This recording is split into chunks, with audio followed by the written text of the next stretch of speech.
Okay, so this is where we should be right now with our mandala component study. We practiced constructing the 12-slice circle. We added in guide rings to help keep our shapes uniform. The first shape we added was the flower petals. There's one per slice, so there's 12 of them. The second shape we added was the star, 6-point star. Each star covered 2 slices, so there was 6 of them. Then we added in this square, and each side of the square covered 3 slices. So there's 4 sides to the square, 4 shapes. Next up, we're going to do many. Okay, so this can go anywhere. I'm going to keep it in the middle here, nice and close. It's going to be inside this circle here.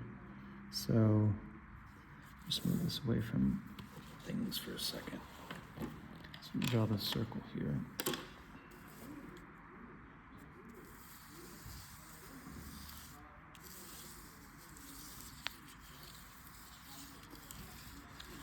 Okay. So I'm going to be drawing little circles inside these 2 rings right here. So first off, I will draw really lightly and divide it into 4 sections because I think 4 circles will fit nicely in the width here. And then I'm going to carefully draw in, freehanding, because we don't have circle templates yet. Okay.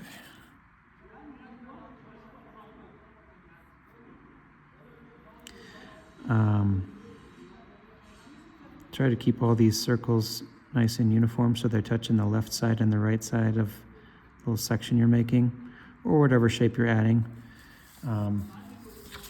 Maybe you want to add in like tiny little zigzags like this, or maybe you just want to keep boxes that go around. Try to keep everything uniform, whatever it is you're adding in, okay? So I'll do circles that go all the way around like that, and that would qualify for the many. So at least 2 shapes per slice. Okay, we'll try to keep it uniform. After that, we'll add, got to make sure we have an organic shape. I have that with the flower. A geometric shape, I have that with the 6-point star. I need to add in some kind of form. Okay, so maybe you can make something that you've already drawn in look to be 3D, or you can add in something new that's 3-dimensional. I might just to keep this simple, come in and make these look like little spheres by adding a little shadow across the side. Just an option. Little value on those to make them look like, they almost look like little ball bearings or pearls. So make something look to be 3-dimensional, give it form. Okay, it can be an organic form or geometric form. You'll need to add in some kind of weighted line. A couple good options for this would be maybe you want to weight these flower petals up here, so just make the line get a little bit thicker in the middle. Do it extra so it's a little easier to see. And it goes back thin on this side. You can weight a line like this. Like some of the examples we saw in class had weighted lines in the mandala, and for an artwork like this, weighted lines are just going to make the finished product a little bit more dynamic and interesting to look at. If it has like just straight uniform lines, it doesn't quite look as interesting at the end. You could also use a straight edge and weight the edges of the diamond in here.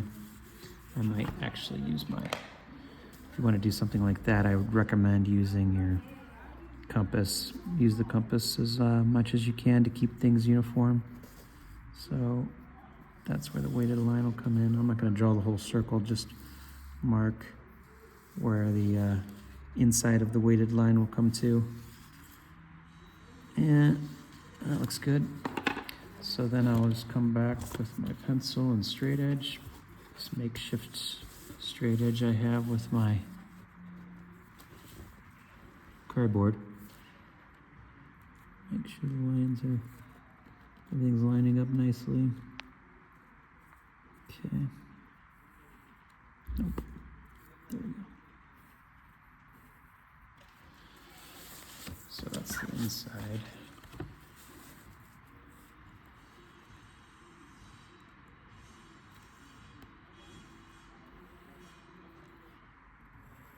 Okay. Nope, doesn't look quite right.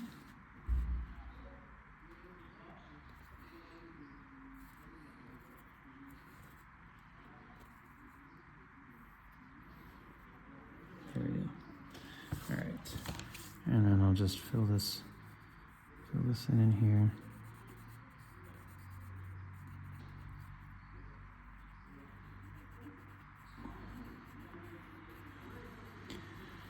Try to be nice and neat with this part. We'll have pens for our final piece, but for now I'll just be using pencils, preferably a HB or a 4H or a 2B, nothing softer than a 2B. So this would be like you can almost make an argument that this is a geometric shape right here, but we're going to call it a weighted line. All right. And then lastly, for the overlapping square, I told you guys we would do this next class. So this square that I did was pretty easy because I just lined it up right here on these horizontal and vertical axis from my original outline. But if I'm going to offset it halfway, the points need to come halfway between inside this slice. So to find the halfway point, I'll just put my compass about right here and do a little tick mark here.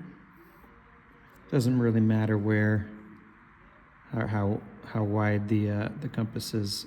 If you do it from both sides, the same point from both sides, here and here, you'll find the center of the slice. So I'll do that with all 4 slices, where I'm trying to find the center anyway.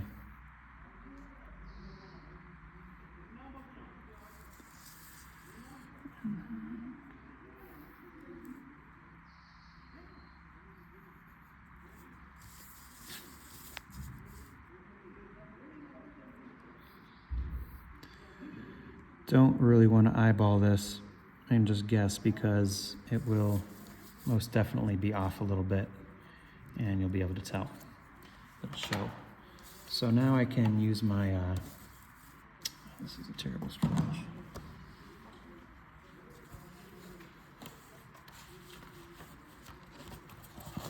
Now I can use my straight edge and kind of line that up.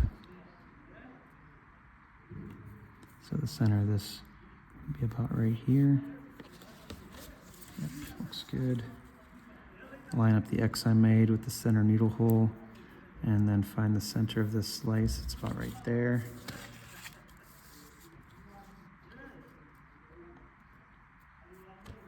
I'm lining up the X I just drew plus the center needle hole, and then just finding the center of this ring so I can draw on the corners of the chair of the square right here.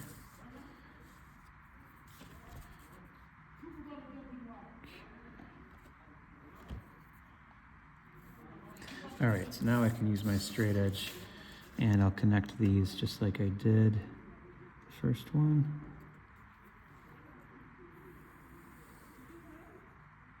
I'm going to draw this really lightly.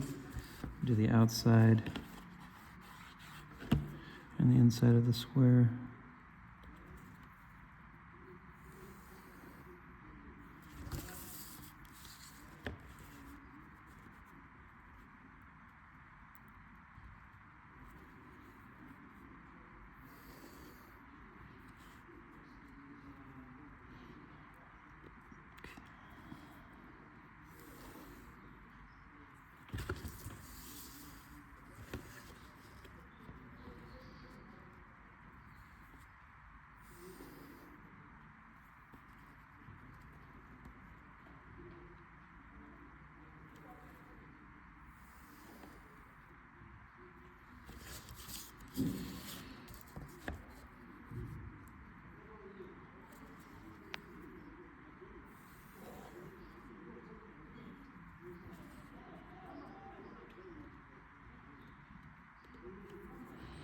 Okay, last line. All right, now to make it look like they're twisting around each other, I'll just use this soft pencil, 5B. I'll color in the one. That's where it'll come from underneath. Try to do this as quickly as I can. And it's going to go over top this one, and it's going to follow this pattern. This is a little bit tricky. And it'll come from underneath here.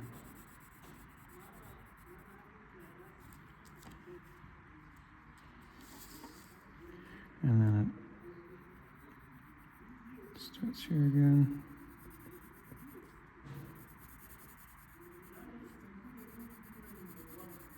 Trying to do this quickly, but also nice craftsmanship.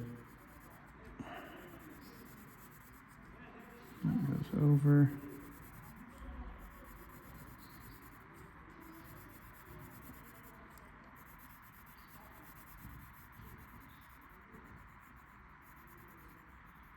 And then under.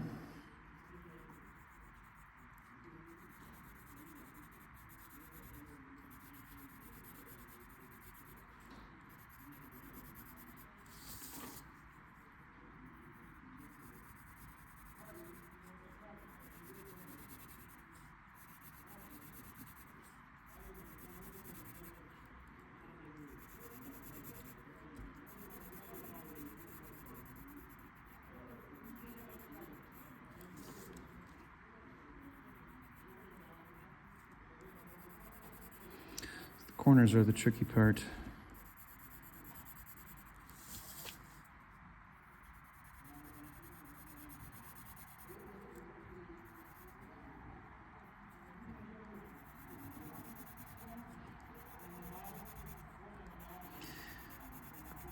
If you make a mistake and accidentally color over instead of under, it's really tricky to fix that. There are ways, but got to make sure you know where you're coloring before you start this. Okay, and then with my eraser, I'll get rid of these lines where you can't see that part of the square.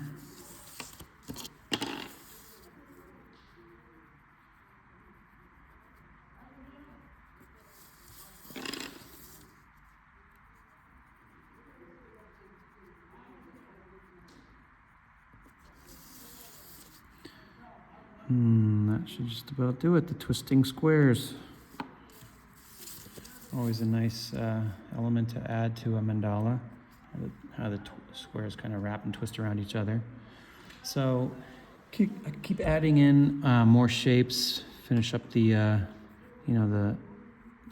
multiple, the circles here. But these are all the components that you'll need in various ways in your final mandala. Okay.